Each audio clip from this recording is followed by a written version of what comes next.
Welcome to r/Offmychest, where OP knocks out her husband with a butt plug.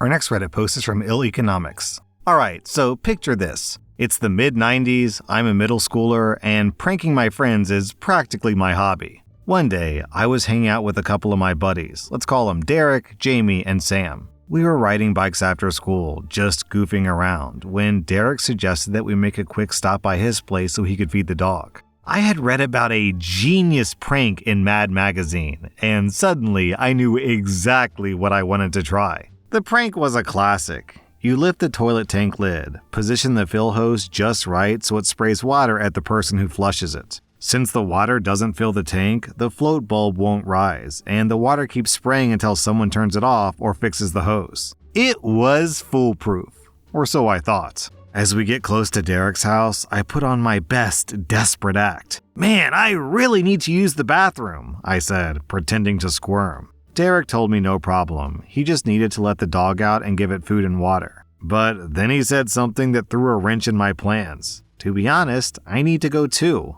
I panicked a bit. If he went before me, my prank was ruined. Luckily, he let me go first. I practically bolted upstairs, holding myself for dramatic effect, and Derek pointed me down the hall to the bathroom. Once inside, I lifted the toilet tank lid, positioned the hose just right, and closed it back up, picturing Derek's reaction as water would spray out. I then went back downstairs, trying to look as casual as possible. A minute later, Derek ran up to use the bathroom, while the rest of us waited with our bikes outside. He came back down like nothing happened, so we hopped on our bikes and rode to the park. I tried fishing for any sign that he had noticed the water, saying, "Man, you took long enough." He just shrugged, said that he had let the dog out to take a quick piss, and that was that. No mention of any water, no reaction at all. After a while, I forgot about it as we spent the day hanging out, and I even got to chat with a girl that I'd had a massive crush on.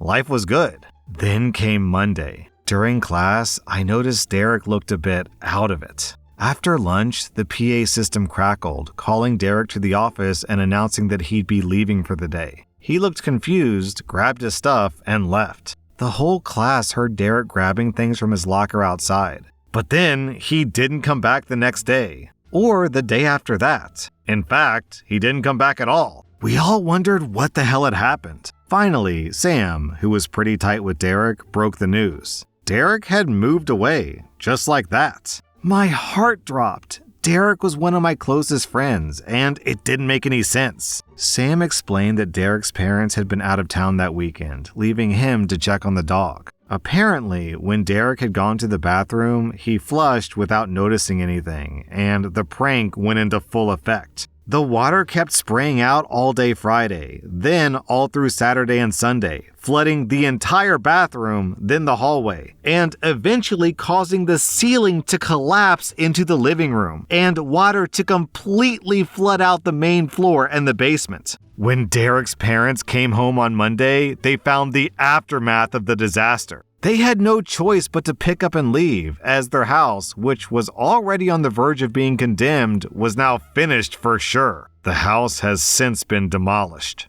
I felt my stomach drop and my face go pale as it all clicked together. My harmless prank had basically destroyed their entire house, and I was the reason that Derek and his family had to pull the plug and move away. He was a good friend to me. I never told anyone the truth, and I still feel a pang of guilt every time I think about it. I never saw Derek again.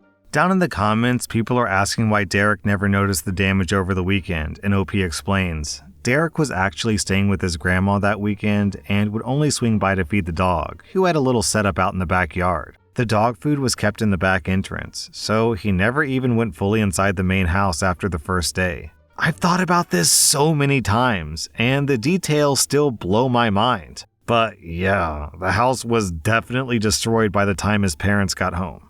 Also, OP adds in an edit. And Derek, if by some crazy chance you're reading this, I just want to say I'm sorry. We were young and dumb, as I'm sure you remember. From shooting each other with BB guns, to jousting with sticks on our bikes, to launching Roman candles and bottle rockets at each other. We did some pretty crazy stuff. But this prank went too far, and I genuinely regret the mess that it caused. I never meant for it to be more than a harmless joke, but it ended up way bigger than I could have imagined. I'm truly sorry for how it turned out, and I hope that life has been kind to you since. Our next Reddit post is from Throwaway.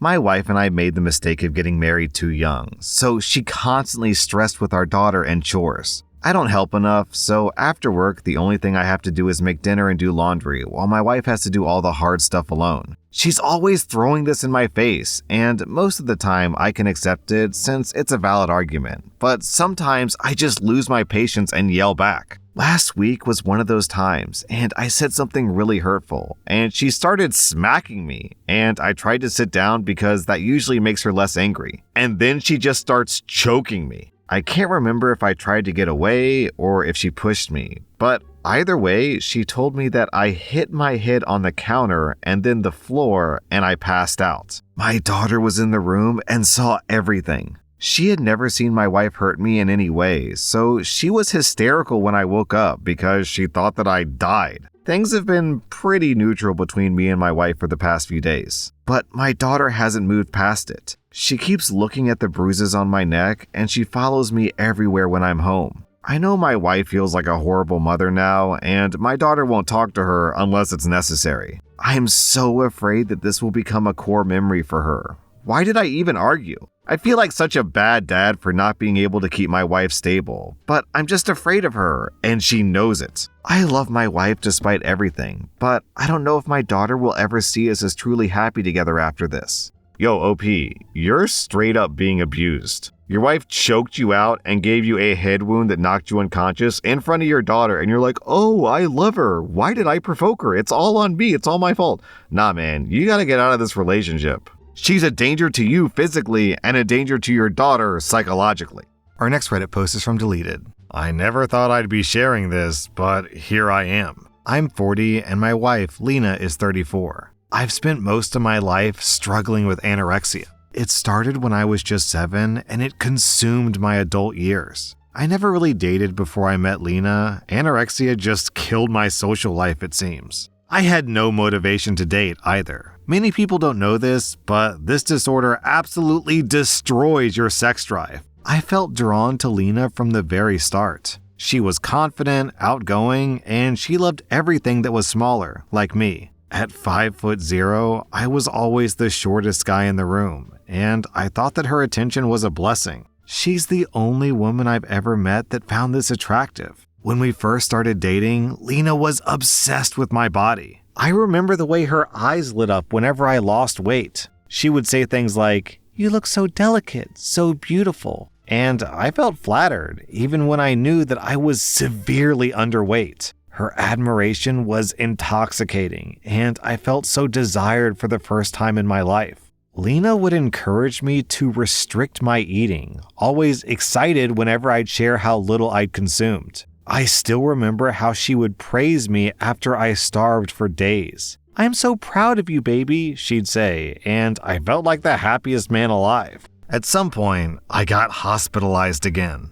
The doctor said that I had a week to live. It took every ounce of willpower to choose recovery, and I finally began to gain weight and strength. As I healed, something shifted in our relationship. I was no longer the fragile figure she admired. I was becoming healthier, and with that, I sensed her excitement waning. Then I discovered she cheated on me. I found out by accidentally checking her texts one afternoon, and I was horrified. She cheated on me with an anorexic. This anorexic girl sent my wife multiple nudes, and my wife complimented her the same way she did with me. But this isn't the worst part. When I scrolled all the way up, I found out the girl she was chatting with is literally 18. She's cheating on me with an effing child. I imagine a lot of you will say that she's 18, so an adult, and there's nothing wrong with this. But I feel like if lower ages were legal, then my wife would go lower. I was disgusted. When I confronted her, she didn't seem remorseful at first. Instead, she claimed, "I have issues. I'll work on them in therapy. I'll try to be attracted to normal bodies." Those words stung more than I can express. It was a harsh reminder that her attraction has always been tied to my illness, not to who I am as a person. That's when we broke up. She tried to tell me that I'm ridiculous and that no one will ever love me like she did, but I just didn't care anymore. Even if she apologized, I still would have left. I'm not going to date a woman in her 30s who wants to screw teenagers with a deadly disorder and likes me best when I'm starving myself. I've heard of feeders, which is the term for people who they really like overweight people, so they feed their partners as much as possible. I've never heard or even imagined of this situation where someone would starve their partner as much as possible for physical attraction. People are strange. Honestly, oh gosh, this is a really dark thing to say, but this is where my brain is going.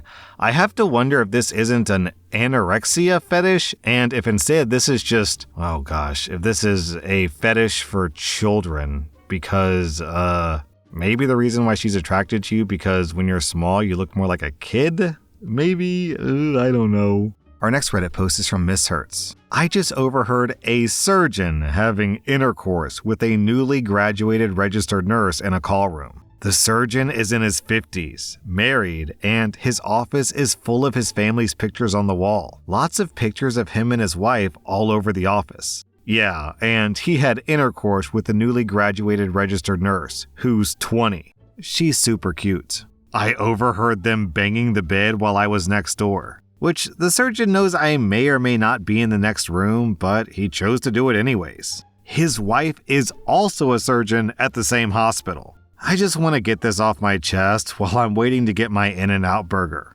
Then OP posted an edit. I won't tell HR, but I might tell his wife and let her know that this is what I've heard, and she can put the puzzle together herself. I'll see her at work soon. So I clicked on OP's profile to try to see if there was some kind of update. Hopefully I could find some fallout regarding the wife finding out. But instead of finding an update post, I just found pictures of OP's In-N-Out burger with the title, "After a 12-hour shift in the operating room, this is what's healing me." And it's a picture of burgers and french fries. So I like how OP's got her priorities straight. OP wanted to get some In-N-Out, and the surgeon was also going In-N-Out. Our next Reddit post is from a non-cheese grater. I saved a girl from sexual assault, and I still think about it every day. I'm a 27-year-old woman, and this happened when I was 21. I was at a house party with a fair amount of teenagers present. I was there hanging out with a couple of people my age. There were only 2 other girls, both maybe 16 or 17. At some point in the night, I was sitting by the bonfire alone and separated from the group. I noticed one of the girls was sitting between 2 guys, and I didn't think to listen to the conversation until one guy got up and started making a lot of exaggerated gestures towards the other guy who was sitting. I listened, and I caught on that guy number 1 was trying to convince the girl to sleep with guy number 2. The girl was protesting in every way. She was slurring her words and moving in slow motion. I was frozen until the guy standing started tugging on her to stand up. The guy who was sitting started talking about the room that they could go to. Every alarm bell in my head was going off. I felt a rush of blood drain from my face. Being drunk made the feeling worse, I'm sure. I ran inside to find this girl's friend and told her, "You guys need to go now." She didn't question me, didn't say anything, just went outside and got her friend and left. To this day, I don't know how she instantly knew how serious it was, but I am so thankful she didn't brush me off or something. She saved her friend. Afterwards, I stayed around a bit to sober up, but I kept my distance. I was so shaken. I told the guy I was there with what happened, and he didn't seem to think that it was a big deal. He said the people involved had known each other since they were kids, and it was fine, that they were all drunk. But she was way more drunk than those boys were. I never spoke to any of those people again. Our next Reddit post is from Throwaway. I caused my husband to pass out from a butt plug. Me and my husband need to get this off our chest. We've made a binding agreement with blood to not tell anybody we know about this. But also it's so funny we can't not tell someone. So my husband and I decided to spice things up in the bedroom with some butt stuff. As we were getting into it, I figured I'd take charge and use a butt plug on him. I was nervous because it was all new to me, but my husband encouraged me. Unfortunately for him, I got a bit too caught up in the moment and accidentally shoved the whole thing in, with one push, no warm-up. My husband yelped, leapt up in shock, and stumbled out of the bedroom. Picture me laying there folded up like an origami, not knowing what was happening. Moments later, I heard a muffled, "I'm stuck." Meanwhile, I'm tied to the bed, so I had to wiggle my way out of the restraints. When I finally freed myself, I sprinted downstairs to find him butt naked and unconscious in the laundry basket. Apparently, he had fainted from the shock and had fallen head first into the wash bin. So much for spicing things up. Now, we just need to add bruised egos to the laundry list of lessons learned. Also, a lot of people have asked how I managed to insert the toy while tied up. I had leg restraints on that looped behind my head. They were adjustable and they were tightened so that my legs were held up near my head. I hope that's a good visual. Also, down below, Itachi asks, "So tell me, did you have to go to the ER to get the butt plug removed?" And OP says, "No, I removed it."